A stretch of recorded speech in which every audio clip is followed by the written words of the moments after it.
Hello, my friends. Thanks once again for joining us right here on Kardec Radio. You are with us here 7 p.m. every Wednesday. Spiritism, a closer look. And we are going to continue from where we left last week. We are doing sessions of questions and answers. Those are questions that we receive throughout the presentation, sometimes by email. And we would like to address them. So let's do a few more questions today. Let's see what they are. Very interesting. Here we go. We got a first question here. How come some people are so evil that they don't even realize it? Okay, so the question, just to make sure we all understand it, the question is about people being what we call evil, and they don't have a clue. They don't realize it. So what can Spiritism tells us about that, right? So I'm going to start by saying that all of us, by living in a planet of trials and expiations, that's what Earth is for. Earth is one of the planets for spirits undergoing trials and expiations. Trials and expiations means expiations. It means we have to somehow offset the wrongdoings of the past somehow. Trials are, what's going to make us better. Those are things we need to go through to be better people. So the Earth is a planet for spirits, incarnated and discarnated, undergoing trials and expiations. These spirits, us, they are all living here, but they are in different levels of morality. The level of moral and intellectual advancement of the spirits, living on Earth, they're not the same. It's not uniform. It's not consistent, if you will. So that creates, an interesting mix, because some of the spirits are much more advanced than others. What we call evil in, regular words, usually in Spiritism, we don't like to use the word evil. We do because it's a word in the English language, but it needs to be well understood. What we call evil are actually spirits at the bottom of the scale, the spirit scale. Spirit scale categorizes spirits from the lowest level of evolution all the way up to the highest. Evil spirits are those living in towards the bottom of the scale. So these spirits in the bottom of the scale, they have not yet learned enough about morality. For their level of evolution, they think everything is about them. They don't. Their radar does not pick up anything that has to do with higher moral standards. These low water spirits, they place their references on themselves. That's what makes them, stay for quite a long time in the bottom of the scale. If you placed any reference on yourself, nothing else matters. You're supposedly the one who, set the rules and do everything. So those spirits in the bottom of the scale, they do not acknowledge, or they don't, even better, they don't even recognize an absolute or superior reference. So when it comes to morality, for example, there's a moral of reference that Spiritism teaches us that was brought to us by Jesus.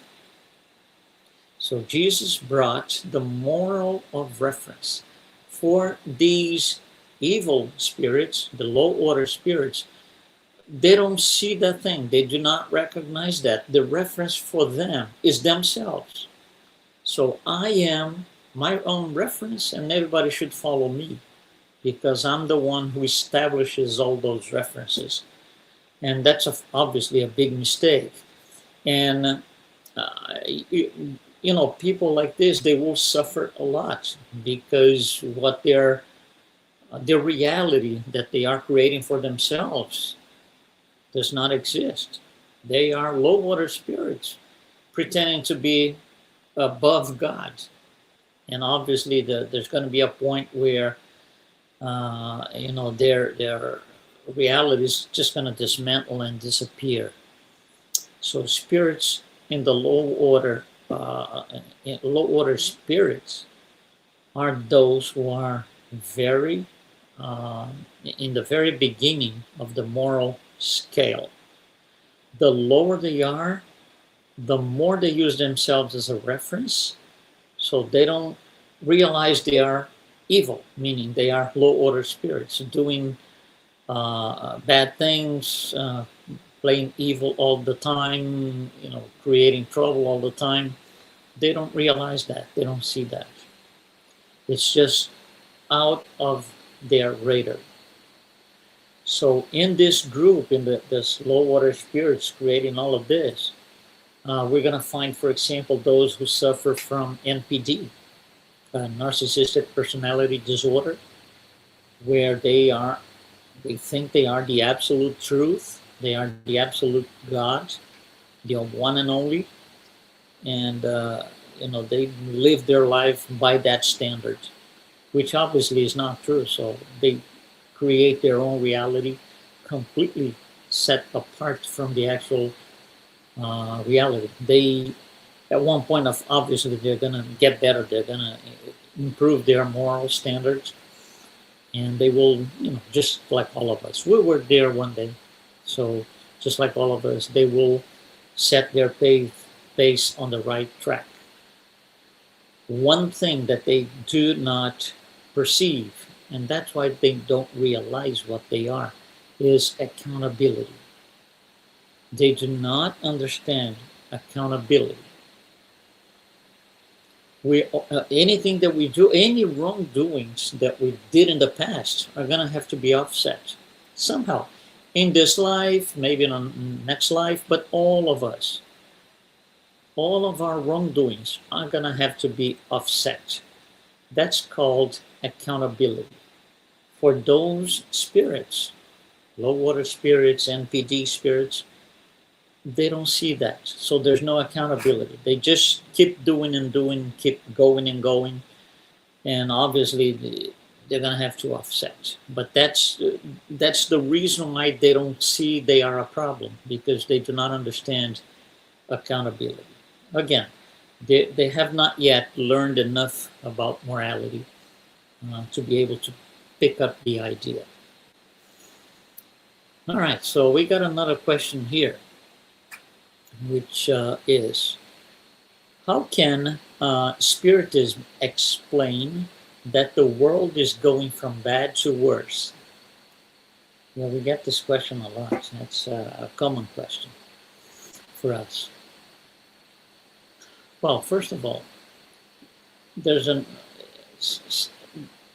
whoever is asking the question, it kind of, there's an affirmation here that the world is going from bad to worse.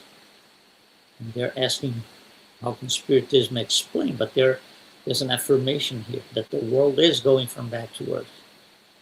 So the first question is it? Is it really? Let's look at this from the Spiritist point of view. We are, planet Earth houses about 25 billion spirits, of which 8 billion approximate are incarnated. So we have 25 billion total, 8 billion incarnated. And again, picking up from the last question, all of us living here in different levels. Some are more advanced, some are less advanced, but we are all mixed up trying to get by, trying to learn and just, you know, improve ourselves, improve our morality. But we are 8 billion incarnated, 25 billion total. The laws that we have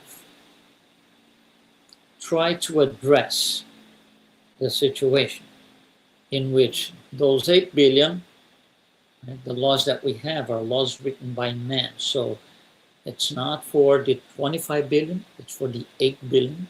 The laws that we have, in principle, they try to, uh, uh, make people sustain the moral values.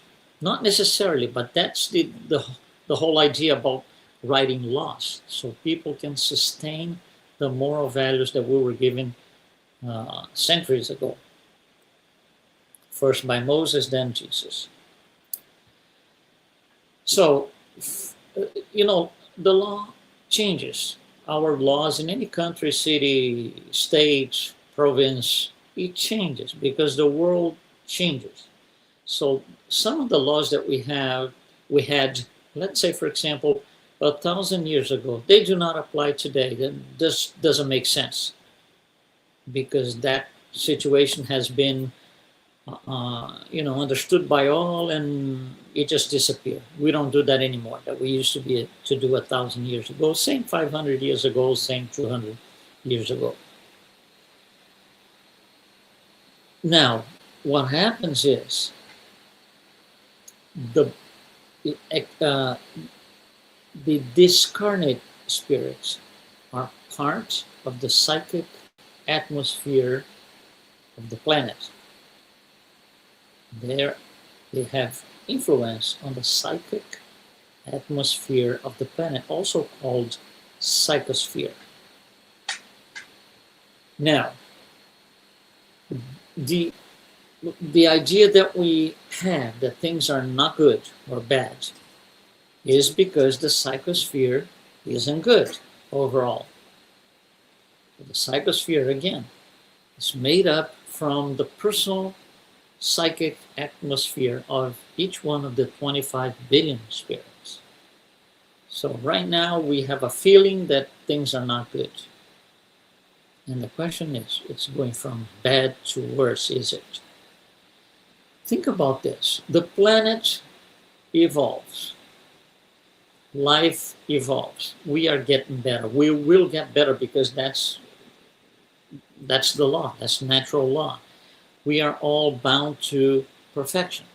So we will be perfect one day. So things are going to improve. Now, when that happens, the spirits that do not follow it, they're going to be kind of like left behind.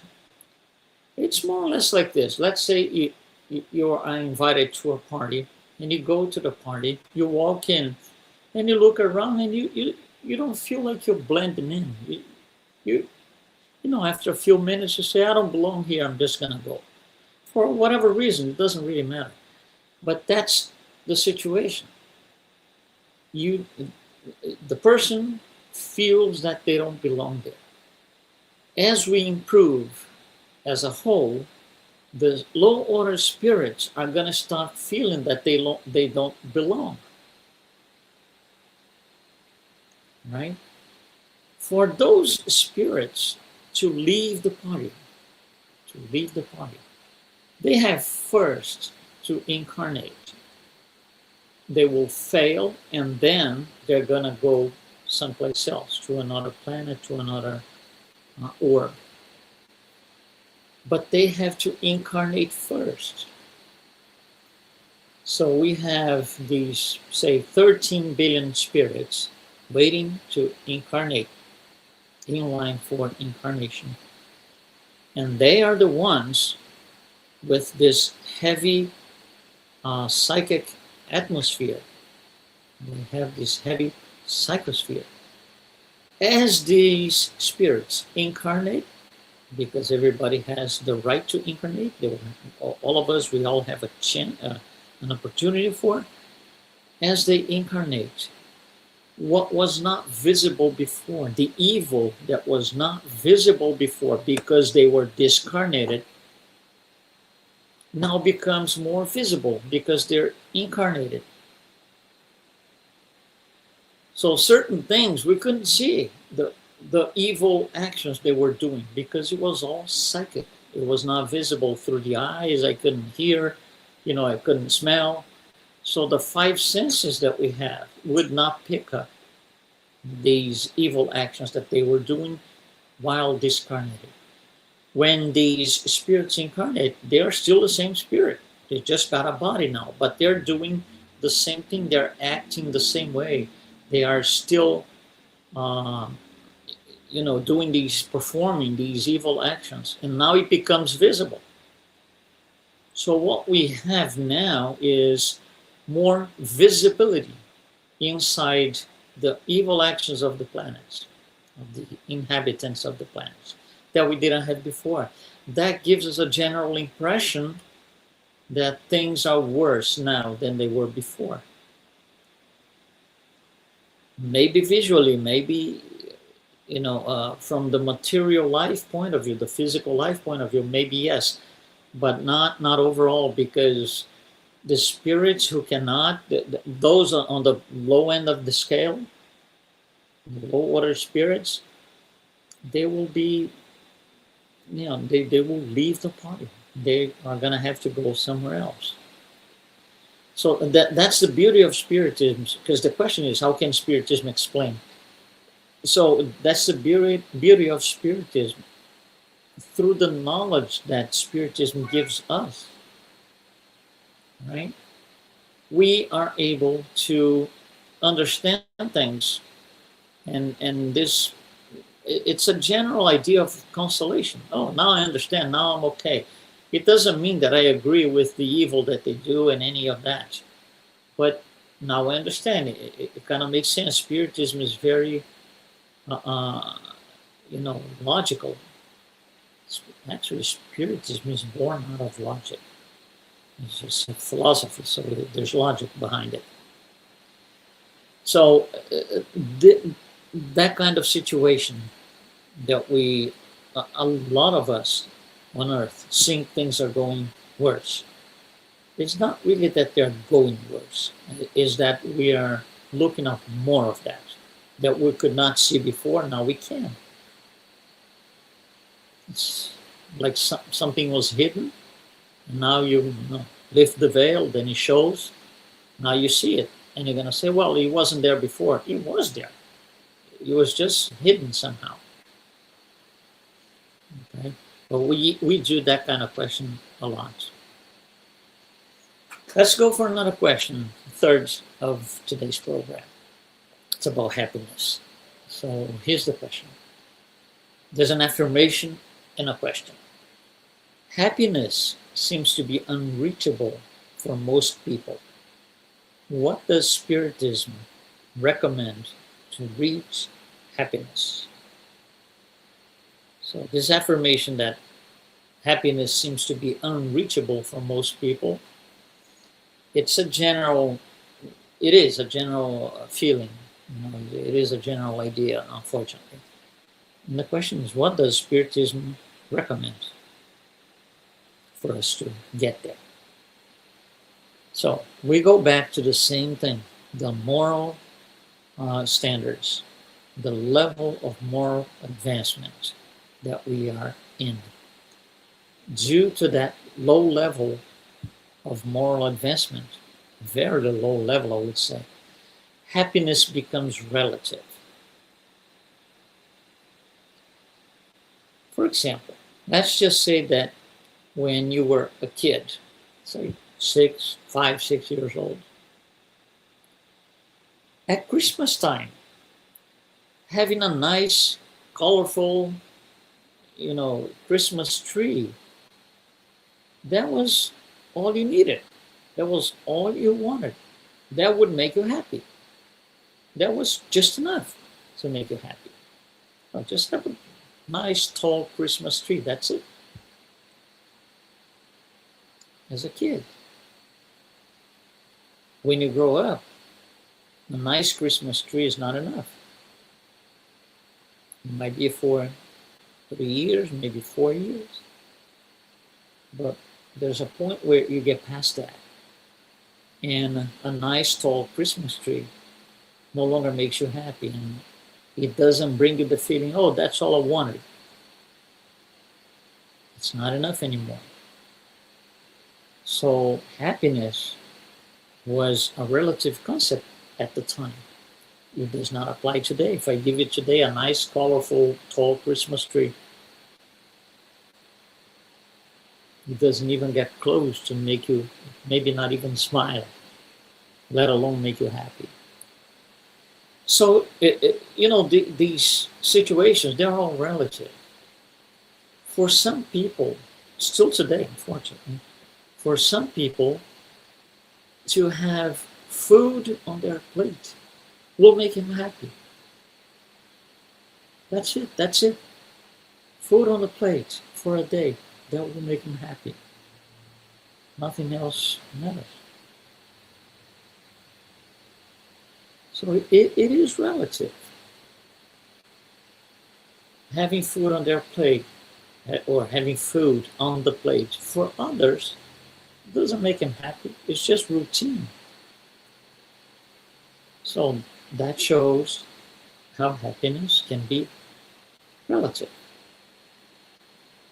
So if we have a mix of low order spirits and mid and higher order spirits living all together on the same planet, happiness cannot be the same that like a one size fits all.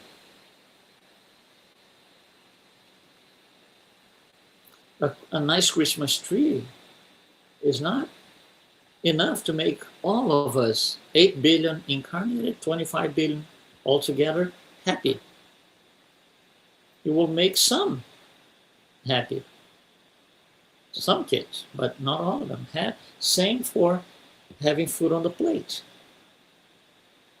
It will make a lot of people happy in places where starvation is unfortunately still reality. But for others, it might not even matter, depending on how they see it. So the level of moral advancement of the spirit is a key to understand is the lower the moral advancement of the spirit, the more happiness is bound to material things. As we go up on the scale, the spirit scale, our tendency is to, put the focus on the spirit life, the life as a spirit, on what we need as a soul, as a spirit, and less important material things will become. So there's going to be a point where we are going to be bound a lot more to the spiritual life than to the material life. And when we get to that point, there's, this inflection point where you change from one type to another reality.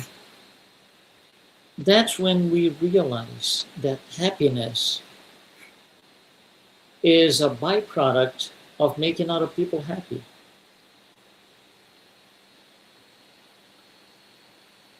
You make other people happy, you're happy.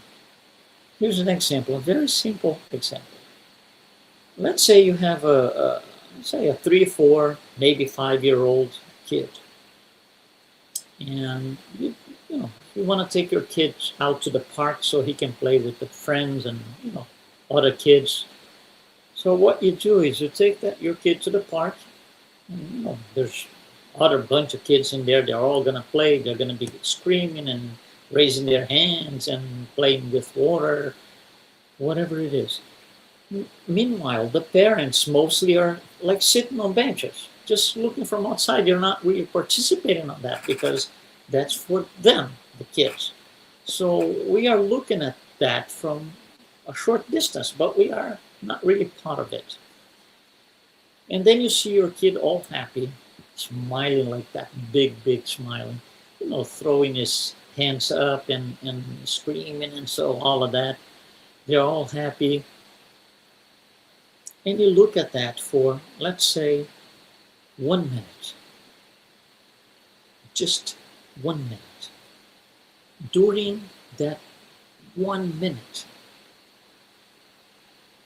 There is no bad neighbor. There is no stubborn family member. There are no bills to pay. There is not a nasty boss. Nothing like this occurs within that 1 minute that you're looking at your kid totally happy as a kid. That makes him happy. Having the opportunity to play, to go out to the park and all of that with other kids, that makes him or her happy. And you're looking at it. And it's your son, your daughter. So you are completely happy. Why are you so happy if you're not participating? You're sitting at the bench. Why? Because you're making your kid happy. Happy like crazy. Happiness is a byproduct of making other people happy.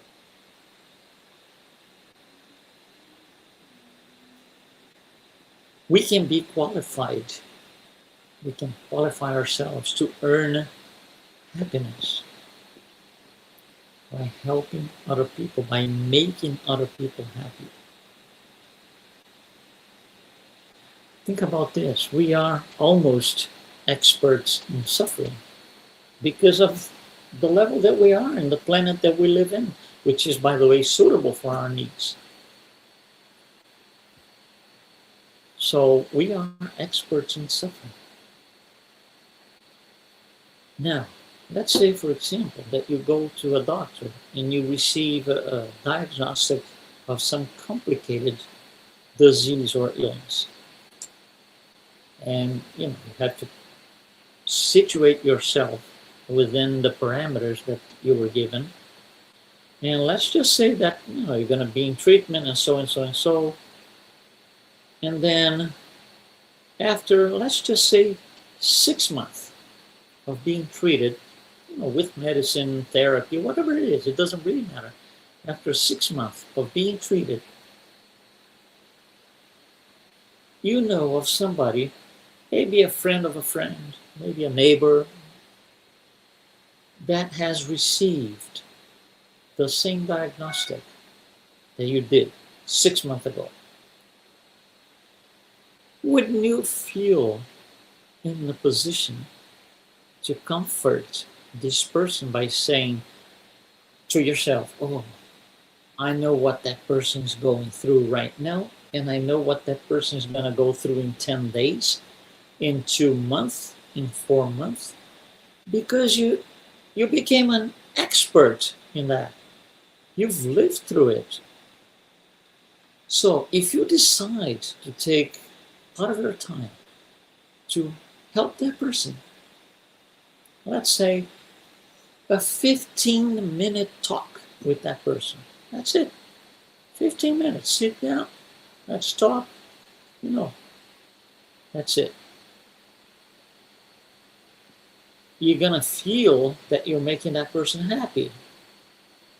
You're sustaining some sort of level of happiness for that person. And then you leave and you say, wow, in the past 15 minutes, I forgot my condition. I forgot I was being treated for this and that. I forgot I had to, go through all of this. Why did you forget it during those 15 minutes? It's not because your brain went dead. No. It's because you were making somebody else happy. Though, or thus, you were happy for 15 minutes. And when you're happy for 15 minutes, during those 15 minutes, there is no disease, no bad neighbor, no nasty boss, no bills to pay, nothing like this. You're just plain simply happy. We were able to do 3 questions today on our questions and answers program. We are going to continue in the upcoming weeks. We have a lot of questions that we receive from different sources in our talks and so on. Thank you very much for participating with us tonight. And don't forget, right here on Kardec Radio, Spiritism, a closer look.